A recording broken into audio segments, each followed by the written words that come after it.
오늘은 2021년 6월 14일 월요일입니다. 지금 김호수 법무장관에 대한 상당한 주목이 가는 이유가 하나 있습니다.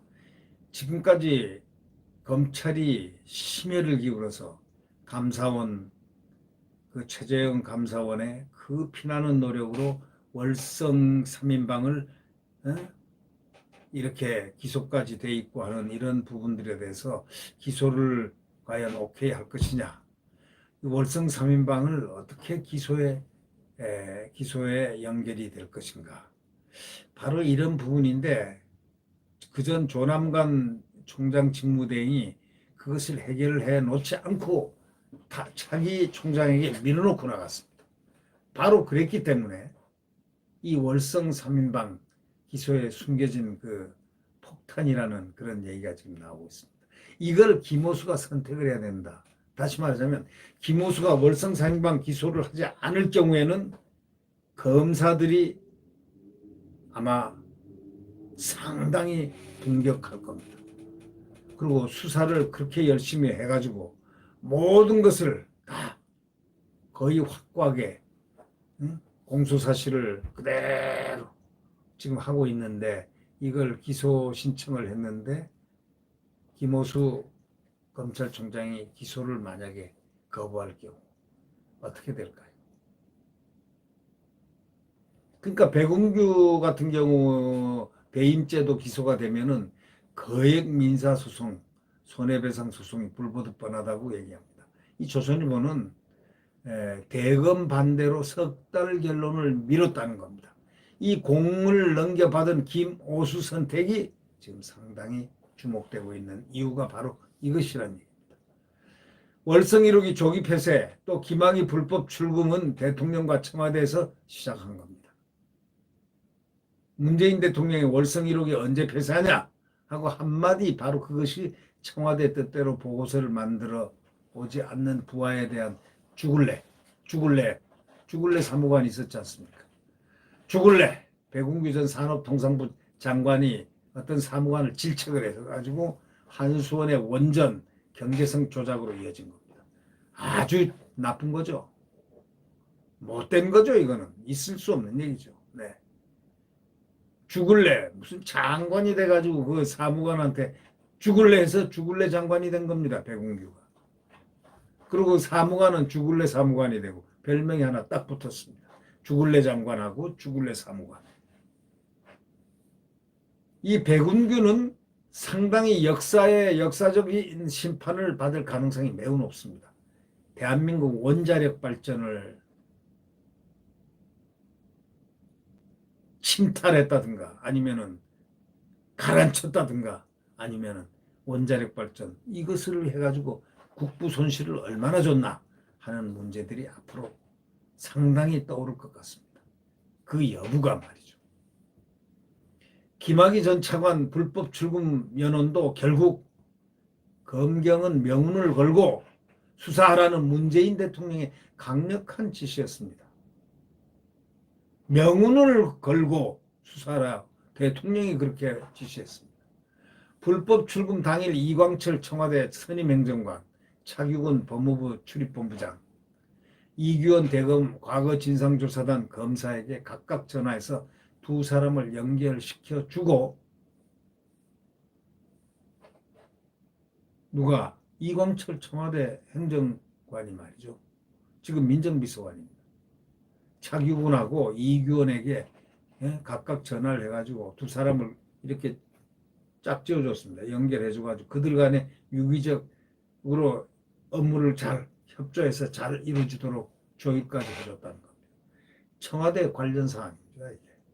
그러니까 백운규 전 장관, 이광철 비서관에 대한 대전수원지검은 이미 기소 의견을 각각 대검에 따로따로 올렸는데 총장 공백 상태에서 대검은 결론을 미뤘습니다.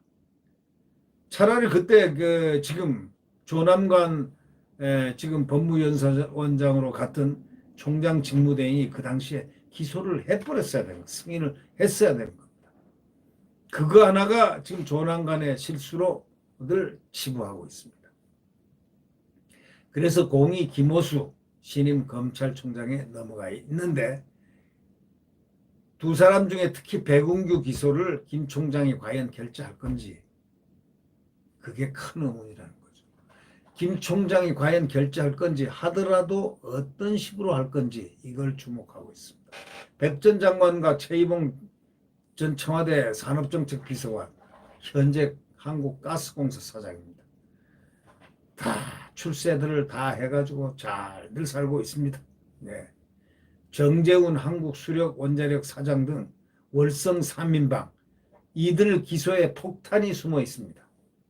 이 조선일보는 그 폭탄이 숨어 있다고 얘기합니다. 이 세 사람을 과연 기소를 할 것이냐. 기소 조사는 아주 거의 완벽하게 돼 있기 때문에 이걸 갖다 승인을 누가 하느냐. 검찰총장이 이걸 당연히 승인을 해야 되는데 할 것인가. 이렇게 지금 검찰총장을 이렇게 쳐다보고들 있습니다.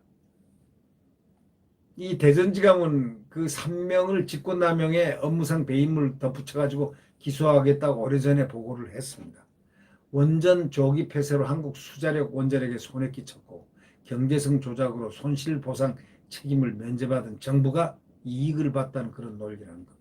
그렇지만 친정권 성향 신성식 대검 반부패부장이 제동을 걸면서 3개월간 결론을 계속 미뤄주고 있습니다. 정말 이건 말이죠. 국가적인 이 문제를 이 친정권 검사라고 그래가지고 깔아뭉개고 뭐 하는 것. 이건 정말 참기 어려운 일입니다. 아니 죄가 있으면 당연히 소추하고 기소하고 해야 되는 거 아니겠습니까? 검사가 뭐 하는 게 검사입니까?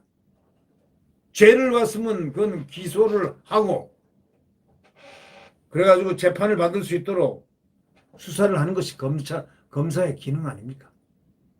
그런데 무슨 친정권 성향이라고 그래가지고 제동을 걸고 뭐 어쩌고 이거는 도대체 검사이기 전에 무슨 뭐 정치하는 사람들도 아니고 말이죠. 배임의 후폭풍은 직권남용하고 비할 바가 못 된다는 겁니다. 먼저 형사적으로 나중에라도 더 윗선의 책임을 물을 여지가 생긴다는 겁니다.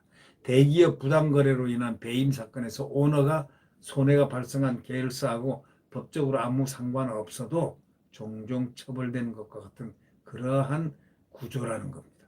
월성 사건에서는 오너는 청와대 윗선이 됩니다. 청와대 윗선이 됩니다. 윗선이 누굴까요? 정부에 더 심각한 것은 배임으로 기소할 경우에 민사손해배상 소송이 불보듯하고 패소할 여지도 커진다는 바로 그 점입니다. 이 사건에서는 한수원을 계열사로 거느린 한전의 민간주주 등이 천문학적 액수의 손해배상 소송을 형사기소된 사람들이나 국가를 상대로 제기할 가능성이 매우 높습니다. 청와대 압력을 받은 산업부 지시로 하는 수 없이 회계법을 끼고 경제성을 조작해서 멀쩡히 돌아간 월성 1호기를 폐쇄한 것만으로도 7천억 원이 날아갔습니다. 한전이나 한수원이 이런 기회비용은 더 큽니다. 자, 민사소송은 현직 대통령을 상대로도 가능합니다. 현직에도 가능합니다. 현직 대통령에 대한 소추 보류 조항은 민사에는 적용 안 됩니다. 최근에 문 대통령이 자신이 당사자인 민사소송에 직접 대응한 걸 보면 알 수가 있죠. 또 당장은 아니더라도 국가가 소송에서 지면은 국가는 배임 당사자들에게 구상권 청구해서 손해배상액을 받아내는 절차를 밟을 수밖에 없지 않습니까? 그래서 문재인 정부로서는 진짜 죽음을 무릅쓰고 배임죄 기소를 틀어 막아야 하는 그런 입장에 참 절박한 입장에 그런 이유가 성립될 수 있는 겁니다. 작년 말에 추미애가 느닷없이 윤석열 직무정지와 징계 청구를 들고 나온 것도 월성 원전 수사와 무관하지 않습니다. 그걸 못하게 하려고 압력을 넣은 거죠. 문 대통령이 신현수 전 민정수석 카드를 버린 것도 백운규 전 장관 구속영장 청구를 막지 못한 것이 결정적으로 작동됐다는 그런 말도 있다는 겁니다. 그로 인한 갈등은 윤석열 전 총장이 총장직을 던지는 것에 결정적 요인이 됐다는 것입니다. 조선일보는 그렇게 파악하고 있습니다. 모 검찰 간부는 이렇게 얘기합니다. 영화대사를 인용해가지고 김 총장이, 이 김호수 총장이 원전 3인방 배임 기소를 틀어막는다는 그런 점에서 내 돈 모두와 팔목 하나를 걸겠다 이렇게 말을 했거든요. 김 총장이 원전 3인방 배임 기소를 틀어막는다는데 자기 돈 다 걸겠다는 겁니다. 팔목 하나까지 다 걸겠답니다. 그만큼 어떻게 했느냐. 임기 말 문재인 정부의 정권 보유용 검찰 수뇌부 인사 핵심이 바로 김오수라고 하는 겁니다. 많은 이들이 김오수 총장의 선택을 지켜보고 있습니다.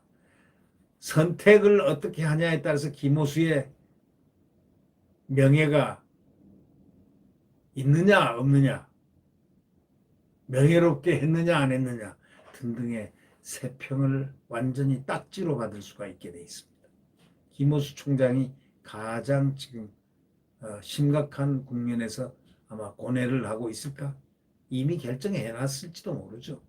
네, 국민들이 바로 김오수의 선택을 보고 있습니다. 네, 구독 버튼과 엄지를 눌러주십시오. 감사합니다.